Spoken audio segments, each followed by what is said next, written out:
Ya, teman-teman, hari ini materi pertama untuk perkuliahan bahasa Inggris ya. Nah, lihat saya mulai, izin share screen sebentar untuk materinya.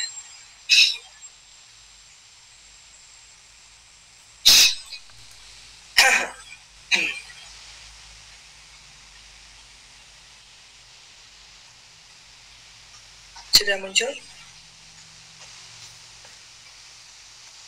Materinya sudah muncul? Sudah Sampun, Bu. Baik, kalau sudah saya mulai ya teman-teman. Jadi hari ini kita akan berbicara mengenai greeting and introduction. Nah, greeting and introduction ini sering sekali digunakan oleh teman-teman ketika teman menyapa orang lain, ketika teman-teman pertama kali ketemu dengan orang lain atau orang yang baru. Ya. Introduction. Saya edit aja ini. Ini bukan menjelaskan mengenai materi introduction, tapi ini adalah hanya pengantar ya.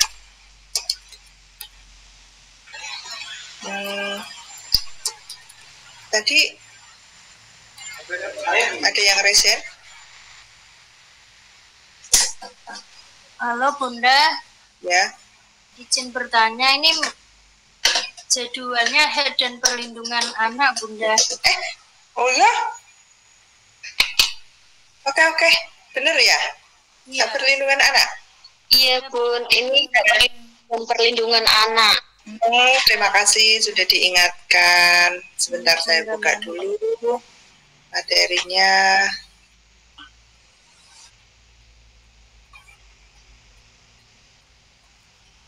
Oke, wait.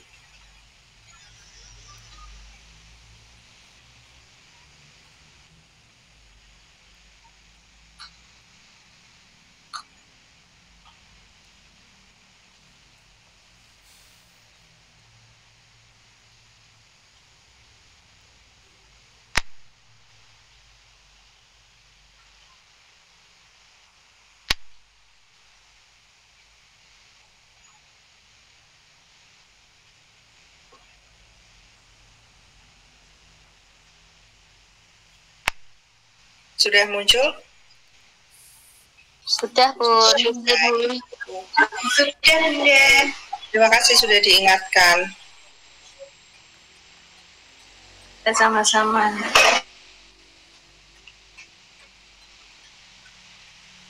Ya, ini hak dan perlindungan anak ya. Jadi materi hari ini kita berbicara mengenai hak dan perlindungan anak. Nah, silakan teman-teman, apa yang ada di pikiran teman-teman mengenai ini? Mengenai anak usia dini, apa yang teman-teman pikirkan atau apa yang ada di pikiran teman-teman mengenai dunia anak? Silakan. Bermain dan permainan. Main ceria. Bahagia. Terus Ekspresi Bunda. Mengembangkan. Ya. Berinteraksi sama teman. Ya. Oke. Berkreasi. Oke. Baik, inilah anak-anak ya, bahwa anak itu ceria, anak itu unik, anak itu memiliki rasa ingin tahu. Mereka dunianya adalah dunia bermain, bisa dikatakan dunia mereka masih di tahap atau masa golden age. Mereka itu masa menyerap dan peniru ulung. Nah, itulah dunia anak ya. Unik karena mereka memiliki kelebihan dan kekurangannya masing-masing, memiliki karakter yang berbeda-beda. Tentu anak usia dini itu adalah anak-anak yang ceria selama anak tersebut tidak mengalami hal-hal misalkan kekerasan. Ini yang baru terjadi, yang anak-anak disiksa sama pengasuhnya ya, yang menjadi FYP di IG ataupun di media sosial manapun. Teman-teman ada yang memperhatikan? Ada Bun. Iya Bu, ada. Lihat ya. Itu di videonya juga ngeri. Iya, betul sekali. Miring ini ku. Iki lho, materinya di gimana Bu Purnama? Ya, jadi itulah dunia anak ya. Mereka memiliki rasa ingin tahu. Kadang dengan rasa ingin yang tahu tinggi itu mereka sering bertanya, sering mengulang pertanyaan yang sama ditanyakan lagi seperti itu.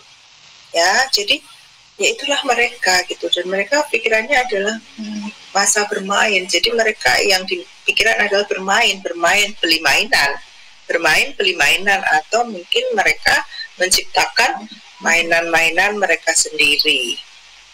Kemudian bisa dikatakan sebagai masa emas, bisa menyerap segala sesuatunya di masa emas tersebut, dan mereka adalah peniru. Maka anak usia dini itu harus memiliki hak untuk apa? Yang pertama adalah hak bermain, karena yang ada di otaknya adalah bermain. Dan bermain itu bukan hanya kesenangan saja.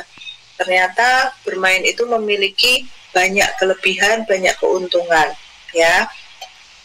Jadi bermain itu selain sebagai untuk kesenangan, yang dicari untuk kesenangan, ternyata banyak sekali aspek-aspek dari perkembangan bisa terstimulasi. Konsep-konsep yang akan nantinya dipelajari oleh anak itu ada di saat mereka bermain. Misalkan konsep terapung tenggelam pada saat anak bermain air, sebenarnya mereka itu dengan berbagai macam mainan ya, mereka juga bermain.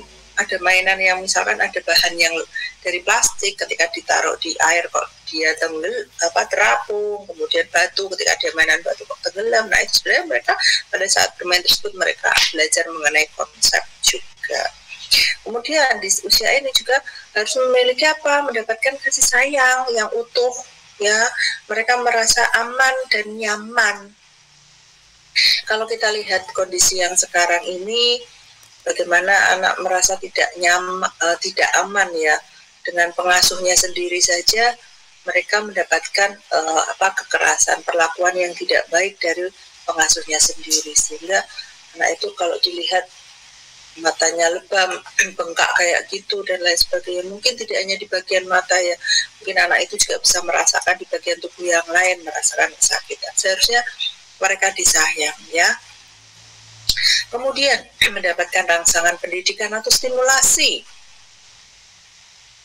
Rangsangan pendidikan itu bisa didapatkan dari rumah atau bisa didapatkan dari sekolah atau lingkungan masyarakat. Ketika berada di rumah, orang tua yang menjadi stimulator atau yang memberikan rangsangan. Misalkan berbicara, kemudian untuk skill yang lain, misalkan makan, belajar makan, itu kan rangsangan pendidikan, hal sepele tetapi itu merupakan skill yang nantinya akan seumur hidup dikuasai atau dipelajari oleh anak. Terpenuhinya kebutuhan fisiologis dan psikologis, rasa aman, nyaman, kemudian bagaimana orang tua memperlakukan anak, itu adalah yang nanti dampaknya pada psikologis dan fisiologis itu wajib ya. Pemenuhan kebutuhan gizi anak itu juga harus dipenuhi ya. Misalkan anak makan, memang butuhnya masih makan yang banyak gitu ya. Jadi untuk fisiologisnya penuhin. Kemudian anak merasa sedih, merasa tidak nyaman dengan lingkungan, nah maka rasa nyaman yang diberikan dari orang tua itu akan mempengaruhi psikologis anak. Ya, itulah yang harus dipenuhi oleh anak. Kenapa lah ini? Ya, bisa dikatakan darurat kekerasan terhadap anak. Nggak usah cerita Ari Angga pada zaman dulu yang dia lahir di tahun 76, ternyata dia sampai 4 saja. Yang sekarang aja yang muncul di media sosial teman-teman, pelanggaran terhadap hak anak, perlindungan anak juga tidak didapatkan, itu muncul juga ya. Nah itu yang menjadi fenomena saat ini. Kita orang tua mempercayakan anak kepada orang lain, tapi ternyata orang lain mengabaikan kepercayaan tersebut. Ini datanya semakin naik, tapi juga di tengah-tengah juga menurun di tahun 2015. Ini data ini perlu diupdate lagi karena di tahun 2015. Nah, ini teman-teman kasus yang sering muncul di lingkungan kita, kasus perdagangan anak manusia. Jadi perdagangan anak itu ya ini dia anak-anak dijual, nggak bisa dijual, nanti dijadikan tenaga untuk membantu, bisa diambil organnya. Tapi saya kadang-kadang berpikir seperti ini, kalau diambil organ tubuhnya itu buat apa ya? Bahkan anak-anak itu kan mereka, organ tubuh mereka juga artinya masih pada tahap berkembang, belum tahap yang mater kita orang dewasa. Terus untuk apa gitu loh? Jadi kemudian ketika diambil organnya, organ tubuh itu diperlakukan apakah sudah sesuai dengan SOP kesehatan atau belum. Kalau tidak sesuai dengan SOP, lah buat apa? Atau juga nanti itu menjadi tidak bermanfaat gitu. Jadi ini yang kasus ini juga perlu mendapatkan perhatian yang lebih juga. Apakah ini yang sering kita temui juga di lingkungan sekitar kita? Anak-anak terlantar, anak-anak kelaparan, mereka tidak memiliki tempat yang aman dan nyaman untuk mereka beristirahat. Apakah melihat anak tidur di median jalan atau di pembatas di tengah jalan itu apakah menjadi lingkungan yang aman bagi anak? Terkadang orang naik motor aja tiba-tiba tingkring di atas pembatas jalan seperti itu kan jadi tidak aman bagi seorang anak. Ya, jadi itulah gambaran-gambaran kita. Nah, ini mungkin yang terjadi di rumah teman-teman. Ayo, siapa yang mau jujur?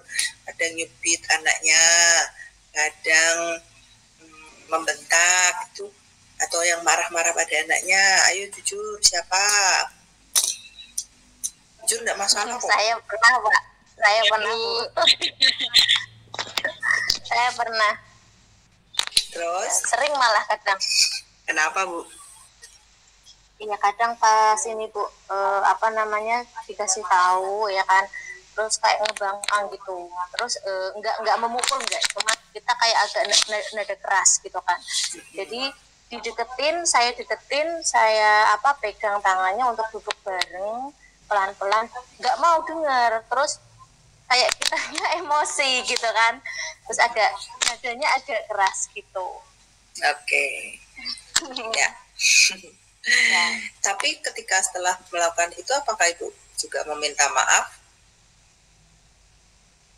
Iya, Bu, minta maaf. Terus saya bilang, Mama minta maaf ya, makanya kakak nggak boleh nakal lagi, nggak boleh seperti ini, nggak baik, nanti jelek kayak gitu. Baik. Jadi setiap melakukan kesalahan terus sayanya juga bilang minta maaf seperti itu. Oke, Bu. Itu juga akan menjadi catatan juga bagi anak ya. Ya, ketika sering sekali minta maaf karena orang tua yang terlalu kasar itu juga itu menjadi catatan bagi anak ya. Itu kalau misalkan anak jadi, aku kalau lagi nakal, buku tuh marah-marah, pukul, terus habis itu minta maaf, ya udah itu jadi kebiasaan. Hati-hati sampai seperti itu ya Bu. Iya, nanti kalau anaknya seperti. Jadi memang saya pun menyadari untuk menjadi orang tua itu kita orang tua, anak juga sama-sama belajar menjadi orang tua, sama belajar menjadi anak yang diinginkan oleh orang tua. Itu ya namanya, ya memang manusia itu tidak lepas dari kesalahan. Karena seorang ibu ketika marah pun saya paham bahwa di situ ada faktor-faktor lain pendukung atau pencetus dari rasa marah tersebut. Misal punya pulang kantor, pulang kerja capek, terus tahu-tahu ternyata rumahnya berantakan kotor sekali. Nah, bagaimana reaksi teman-teman? Aku marah, Bu. Jengkel, Bu. Manusiawi. Manusiawi ya Bu ya. Manusiawi. Tapi Tapi kalau semama kondisi seperti itu, terus kitanya marah sih Bu, tapi nggak terlalu marah banget, terus ya marah sambil ngasih tahu. Nah, terus anak-anak memang terus langsung diberesin sih Bu, beresin sendiri. Nanti kalau kok diulangi lagi ibunya ya kayak sayangnya semama pulang terus berantakan, tinggal kayak nggak mentelengi sih Bu, cuman kayak diliatin aja udah diem, nanti dia tahu sendiri gitu. Jadi kayak udah oh ya mama nanti marah seperti itu, terus langsung dibetul sendiri. Betul, sudah menjadi pembelajaran bagi anak ya next time. Oh kalau ibunya udah matanya melotot itu berarti ayo cepetan diberesin gitu ya. Ya, nggak apa-apa Bu. Ya, ya itu juga yang menjadi pembelajaran saya waktu kecil juga. Jadi membaca kode wajah orang tua itu penting, karena itu kalau mata udah melotot berarti itu marah. Kalau ada kode lainnya itu berarti saya harus apa. Nah anak-anak sekarang kalau dikasih kode gitu ngapain, ditanyain gitu malah apa gitu, malah nanya kayak gitu. Jadi Bu, kalau kayak gitu gimana Bu? Biasanya sering Bu, kadang kayak kita udah ngasih kode nih, kita mimik mukanya sudah agak-agak enak gitu ya, kadang anaknya malah apa mah ya gitu. Respon kita gimana coba Bu? Kan mau marah balik ya nggak mungkin ya kan? Iya betul. Ya sudah, berarti ada. Kalau saya hanya seperti salah nih saya nih gitu. Salah ngasih kode. Karena itu ada di teman saya Bu, dikasih kode gitu, ayo gitu kan, kayak mukanya udah marah gitu, terus anaknya apa gitu, jadi dia kayak melawan gitu loh Bu. Terus ibunya itu terus langsung marah balik gitu kan. Sebenarnya kan jangan ya gitu loh. Sampaikan saja langsung, apa sih kenapa nggak dia nggak paham kode itu, sampaikan saja. Jangan seperti ini misalkan lagi bertamu ke rumah orang lain kan, kadang-kadang kode-kode seperti itu muncul ketika bertamu kepada orang lain ya, atau di tempat orang lain gitu. Udah langsung aja disampaikan. Iya betul. Nah disampaikan saja itu tidak baik, gitu saja. Jadi anak juga mungkin bisa disampaikannya itu anak diajak ke belakang dulu, atau mungkin di tempat orang lain kan kita nggak mungkin ya narik anak tersebut terus keluar gitu. Jadi dibisikin aja itu tidak baik nanti dan lain sebagainya seperti itu. Terus kadang-kadang kaki anak naik ke meja ya sambil kakinya diturunkan sambil dibisikin, tidak sopan seperti itu. Jadi anak di situ juga belajar, oh di depan orang lain nih saya nih ternyata nggak baik nih kaki saya tingkring di atas meja, tanpa memberi judgement ke anak untuk mempermalukan seperti itu. Iya. Tapi seringnya gini Bu, biasanya kalau ada tamu datang, kebanyakan ya anak-anak itu kayak cari perhatian gitu kan. Ya, mama ini gitu kan, sering banget seperti itu. Kadang udah dikasih habis ada temannya mama, nanti dulu ya. Kadang adalah yang dipertanyakan ini itu, padahal waktu tidak ada tamu ya diam saja. Tapi bulan ada tamu atau siapa gitu ya, kerabat itu ikut nimbrung ngomong, kayak ingin tahu, ikut terjun di situ gitu loh Bu. Kadang sudah dikasih tahu dulu. Iya, memang kalau belum dibiasakan memang seperti itu Bu. Tapi kalau nanti lama-lama juga kalau sering ada tamu tidak baik, dikasih tahu saja tidak baik kalau ada tamu seperti itu. Kemudian mungkin diberi tugas atau ekstra pekerjaan atau aktivitas yang lainnya yang membuat anak itu atau kesepakatan boleh di sini, tapi cukup mendengarkan dulu ya, karena kami mau mendiskusikan suatu hal yang penting gitu. Jadi membuat kesepakatan aja disampaikan gitu. Karena kadang-kadang memang kita tidak bisa mengelak kalau tamunya itu memang datang dari rumah kita gitu. Iya Bu, iya. Itu ya. Jadi memang itu ya. Gimana Bu Widi? Mungkin emang 100% gitu ya Bun ya, maksudnya ada saat-saatnya nggak sih ketika kita tuh emang harus menunjukkan marahnya kita kepada anak gitu loh. kan memang saat-saat kadang kita dihadapkan pada satu keadaan mungkin emang anak itu lagi melakukan sesuatu yang memang tidak benar gitu loh.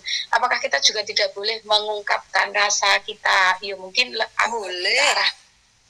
boleh manusiawi, manusiawi. Jadi di situ anak juga tahu, ini tuh mama lagi marah gitu. Boleh kita tuh marah, tetapi tidak semua hal menjadi pemicu untuk dibuat marah gitu. Boleh, jadi anak tahu ini tuh mama marah. Kalau marah itu, ketika ibu marah itu sebenarnya itu menjadi bagian untuk menunjukkan wibawa juga, bahwa ternyata mama itu juga kalau marah juga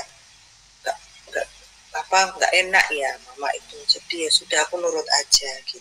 Itu boleh, tetapi kan marahnya yang bagaimana ke anak. Kalau sampai mukul, sampai misalkan menggunakan kata-kata yang kasar secara verbal, itu juga tidak baik juga gitu. Marah boleh Bu, manusiawi Bu. Kalau ibu nanti tidak marah malah ibu nanti stres loh ya. Nanti yang dimarahin malah bapaknya. Bahaya itu. Karena perempuan itu mesti mencari itu ya pelampiasan, benar enggak? Ya, sejujurnya iya. Jadi marah boleh, tapi lihat-lihat ya Bu, jangan sampai marah tersebut menjadi lepas dari kontrol marahnya. Jadi nanti takutnya kan kalau nanti dapat mata kuliah sosum itu nanti ada marah yang ditahan, ada yang marah yang langsung diungkapkan, ada yang seperti itu. Nah, itu manusiawi banget kalau seseorang sampai marah untuk satu hal. Apalagi perempuan terkadang yang namanya PMS ya, PMS itu kan juga mempengaruhi emosional perempuan. Ya, jadi tapi catatan saya tadi boleh, tapi kontrol di situ ada ketentuan berlaku. Ya, ada kontrol di situ. Ya. Itu Purnama, iya benar. Saya dulu tuh namanya Peka itu kita dengan alat. Bu, suaranya boleh diperjelas? Oh, kurang jelas nih Bun? Iya. Sudah jelas? Sudah. Terus saya punya anak laki-laki 2 Bun, masih ya umurnya beda 4 tahun itu Bun, belum masih kecil, bahkannya TK itu nggak berantem itu. Saya agak terpancing di emosinya, ya Allah, sampai saya aduh ya Allah, sampai ngomongnya akhirnya saya denger ya kayak tausiah gitu. Jadi kayak parenting itu juga ada juga gitu. Jadi kalau di saat anak lagi berantem, jangan kita marah, karena kalau kita marah itu mereka makin menjadi. Jadi seakan-akan kalau mereka tahu untuk mengikat kita ibaratnya itu lagi berantem loh, antara kakak adik itu lagi berantem dengan mereka suaranya yang banter, ibunya ibaratnya sampai ikut bersuara, kan berarti mereka ibaratnya punya lah ibuku ikut nih gitu. Nah saya pernah ikut parenting juga, itu tuh katanya itu kalau di saat anaknya berantem didukung dalam arti-arti gitu. Jadi di saat saya pernah mempraktekkan anak saya berantem, ini satu yang megang marah pengen mukul, yang satu pengen mukul, saya kasih adiknya sudah itu ada sapu di sana, gak apa-apa yuk pukul-pukulan aja gitu. Sampai saya dukung gitu Bun, akhirnya saya praktekin gitu, mereka berdua gak jadi itu kan, udah suruh main pukul-pukulan ya, Bun. Itu kan bentuk marah juga. Iya Bun, jadi saya dukung, bukan saya marahin. Saya ibaratnya saya dulu saya marahin terus saya pisahkan ini, tapi kok makin namanya anak kan masih abasi berantemnya kakak adik itu. Jadi saya dukung. Satu pukul ya udah itu ada satu silakan gitu. Jadi berhenti Bun. Jadi situ saya ternyata benar ya, kalau kita makin kita marah, anak itu makin emosinya makin meningkat gitu loh. Kalau kita anaknya itu ibu tuh marah loh. Jadi kita kalau berantem kok malah didukung, jadi mereka yang kayak wah ini nggak bagus nih gitu. Kalau saya dulunya masih anak-anak masih TK, sekarang sudah di SMA sudah mulai ada jewel.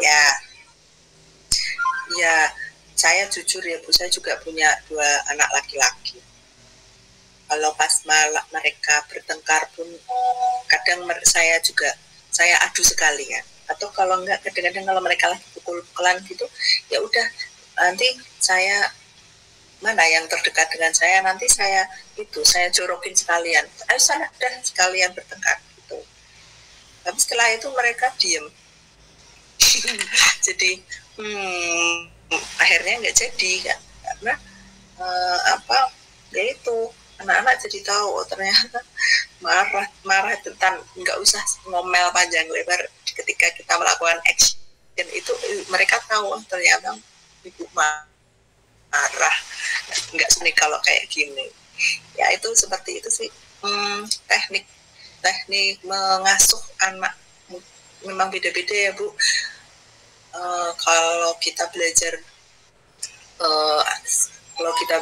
parenting gitu banyak sekali teknik-tekniknya, tetapi memang teknik itu kembali kita sebagai orang tua itu mengenali anak kita masing-masing. Ada anak yang satu laki-laki satu perempuan, nanti kalau mereka bertengkar pun akan berbeda dengan 2 anak laki-laki atau 2 anak perempuan kalau lagi bertengkar. Kalau 2 anak perempuan itu selain mereka ngomel itu ya kadang pukul-pukulan, tetapi tidak seperti anak laki-laki gitu.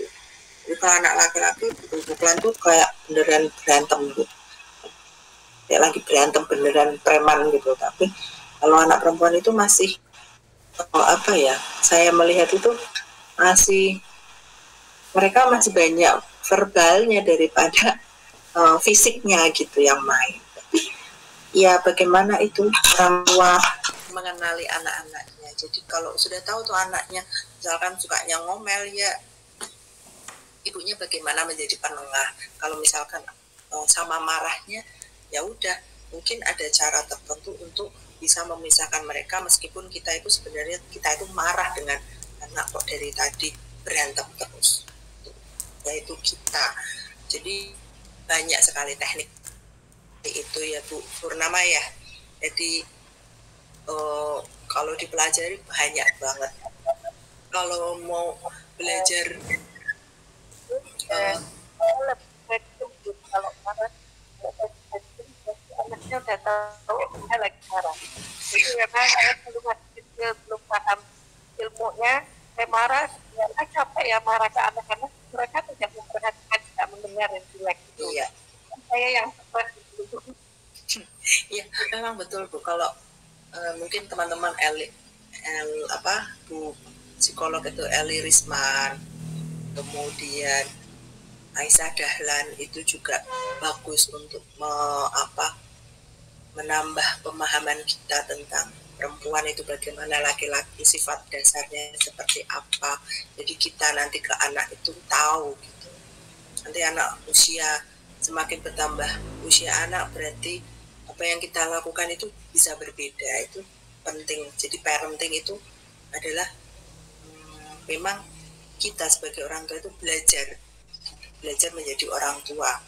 Anak pun sebenarnya juga belajar menjadi anak. Jadi bagaimana dia dididik, kemudian bagaimana bersikap kepada orang tua, itu sebenarnya kita di situ anak juga belajar.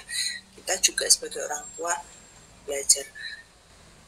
Dan belajarnya itu nggak bisa selesai sekarang, ya akan terus belajar. Semakin anak bertambah usia, maka psikologis anak atau mungkin kemampuan anak juga semakin berkembang, sehingga apa yang kita lakukan kita juga harus mengikuti juga perkembangan tersebut. Jangan sampai kita tidak mengikuti perkembangan, jangan sampai menjadi orang tua akulah yang paling benar, orang tua yang paling benar, bukan seperti itu ya. Jadi saling mengisi gitu ya. Oke, saya lanjutkan. Nah, ini adalah yang juga kita lakukan. Saya juga jujur ini juga melakukannya, karena namanya anak-anak dan kondisi perempuan. Tapi ini juga muncul juga ya, hati-hati. Kekerasan seksual pada anak itu juga menjadi trending juga, anak perempuan. Makanya di sini untuk seks edukasi itu penting ya. Kemudian seks edukasi pada anak itu penting, tapi bukan mengajarkan bagaimana itu ya. Mungkin teman-teman sudah paham ya, yang dikenalkan adalah mana yang boleh dipegang, mana yang tidak boleh dipegang, mengenalkan mana bagian yang boleh terlihat dan tidak boleh terlihat oleh orang lain. Nah, itu adalah pendidikan seks sejak usia dini seperti itu. Nanti semakin anak tambah pengetahuannya, pemahaman kognitifnya, maka ditingkatkan lagi pemahaman anak pada seksual. Jadi bertahap. Kemudian ini pernikahan dini juga sering terjadi di negara kita, karena yang namanya pernikahan dini itu akan berbeda pemahaman anak yang udah dewasa dengan anak yang udah dewasa secara adat dengan anak yang dewasa secara hukum. Kalau secara adat itu berarti di situ ada hukum adat yang berlaku. Tapi kalau secara hukum, jadi ada undang-undang di mana yang menyatakan bahwa usia dewasa itu ada anak itu sampai anak usia 21 tahun. Itu bisa dikatakan anak dewasa. Berarti setelah usia 21 tahun. Tuh. Jadi ada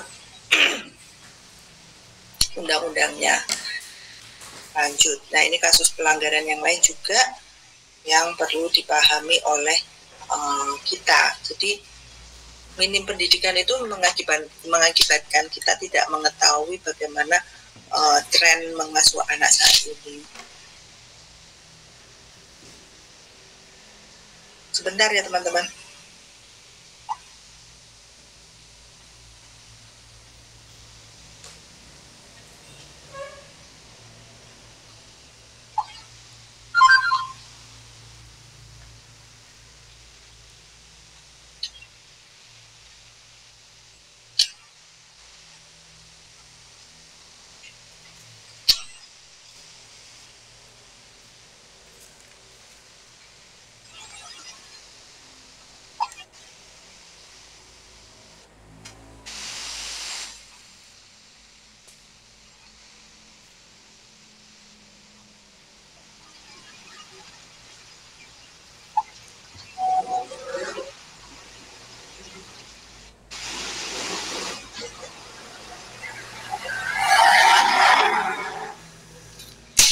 Lanjutkan.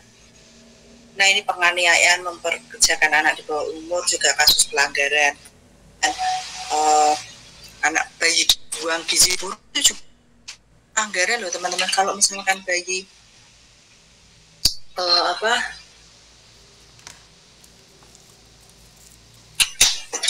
gizi, harusnya anak itu kan gizinya terpenuhi ya, usia bayi, kebutuhan bayinya itu usia 6, misalkan makan ya, bayi usia 6 bulan, berarti dia mulai mengenal MPASI, bagaimana kebutuhan MPASI-nya juga diperhatikan. Usia 1 tahun bagaimana ya, itu supaya apa? Supaya anak tidak mengalami gizi buruk. Nah, yang perlu hati-hati juga adalah penularan HIV/AIDS ya. Ini penyakit yang mengerikan, jadi banyak sekali, belum ada obatnya, tapi ini menyerang imun kita. Jadi penting bagi kita untuk mengetahui kasus anak, untuk melindungi, memberdayakan anak usia dini menjadi lebih baik. Maka dunia anak itu adalah dunia bermain. Memang isinya tuh main aja.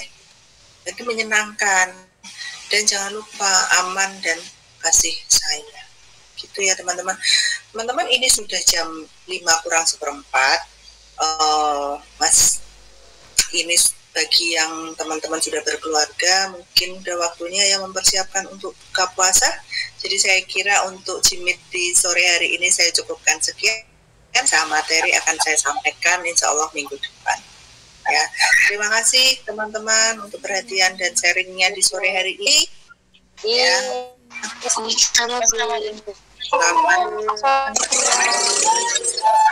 Assalamualaikum warahmatullahi wabarakatuh. Waalaikumsalam warahmatullahi wabarakatuh.